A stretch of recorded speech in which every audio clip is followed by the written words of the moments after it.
In the high-stakes arena of global defense aerospace, two distinct philosophies are currently colliding, represented by two flagship programs from East Asia. On one side stands South Korea with its KF-21 Boramae, a pragmatic, rapid deployment fighter jet that has already entered mass production. On the other stands the Global Combat Air Program, or GCAP, a trilateral initiative between Japan, the United Kingdom, and Italy, aiming to create a sixth-generation masterpiece by 2035.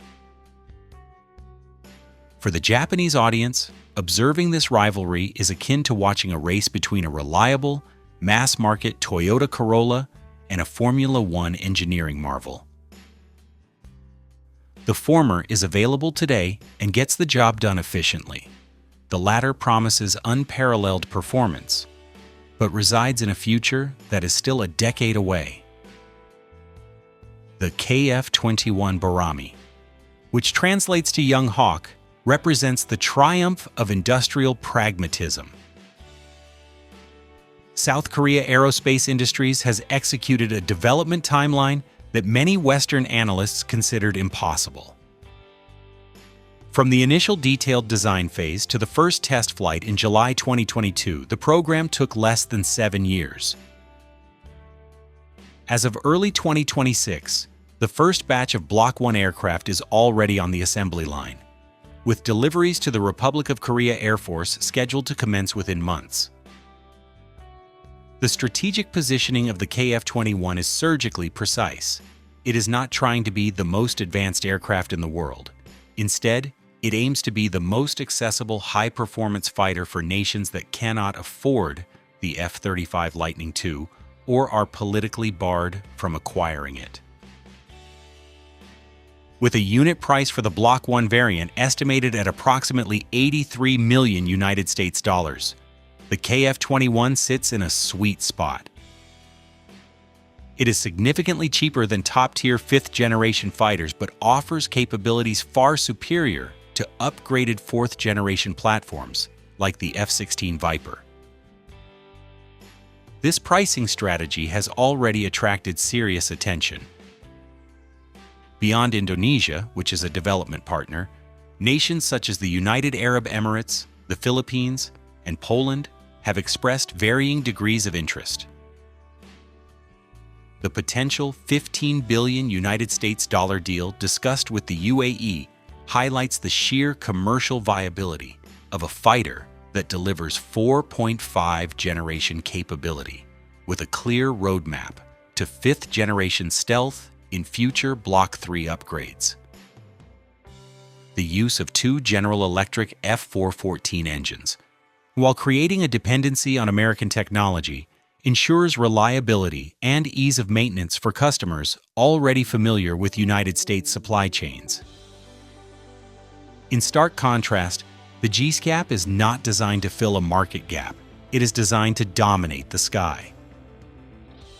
Japan, along with its British and Italian partners, is pursuing a technological leap that skips the fifth generation entirely to define the sixth.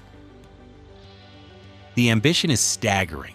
The aircraft is envisioned not merely as a fighter, but as a flying command center, integrated with autonomous loyal wingman drones, directed energy weapons, and a sensor suite known as ISENKI and ICS, integrated sensing and non-kinetic effects, that promises total situational awareness.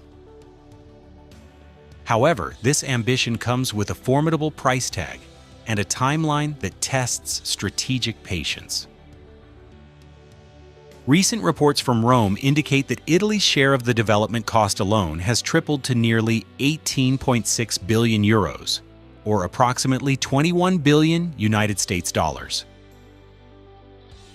While official unit costs for the production aircraft remain classified, defense analysts project a figure exceeding 200 million United States dollars per airframe. This places the GCAP in the rarefied air of the F-22 Raptor, an asset so valuable that losing even one in combat is a strategic catastrophe. For Japan, the GCAP is also a test of its newfound industrial sovereignty. A critical component of this sovereignty is the engine. Unlike the KF-21, which buys its heart from General Electric, the GCAP will be powered by a clean sheet design jointly developed by Rolls-Royce, Avio Aero, and Japan's IHI Corporation. The IHI XF9 prototype, with its world-class heat-resistant materials and slim profile, serves as the technological baseline for this propulsion system. This ensures that Japan retains control over the most critical component of the aircraft, freeing it from the export control restrictions that often hamper sales of United States-equipped platforms.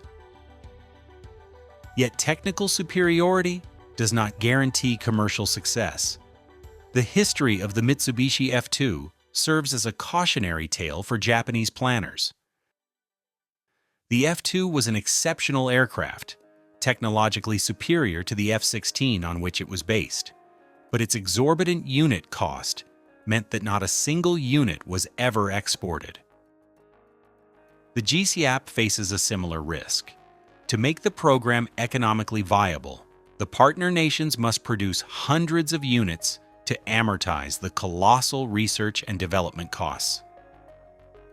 The domestic requirements of Japan, the United Kingdom, and Italy combined may not be enough to drive the unit costs down to a competitive level.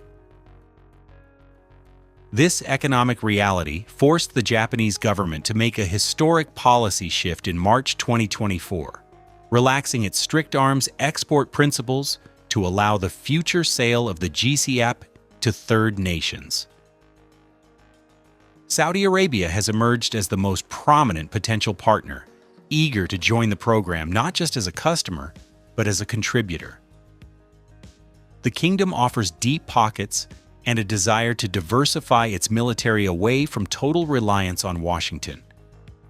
However, integrating a non-G7 nation with a different political value system into such a sensitive project presents complex diplomatic hurdles.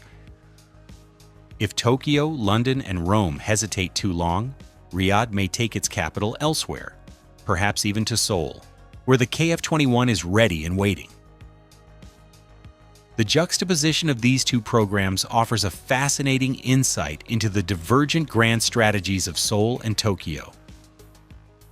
South Korea operates like a nimble startup, identifying a customer need, using available off-the-shelf components to reduce risk, and iterating quickly to capture market share.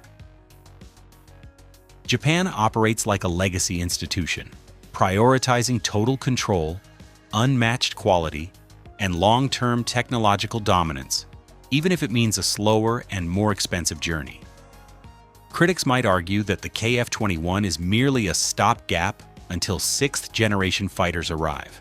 However, in military procurement, availability is a quality all its own. An Air Force cannot fly paper airplanes or digital concepts.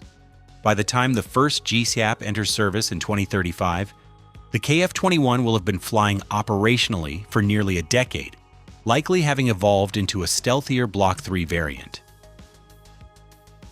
It will have established a global user base, training pipelines, and logistical networks.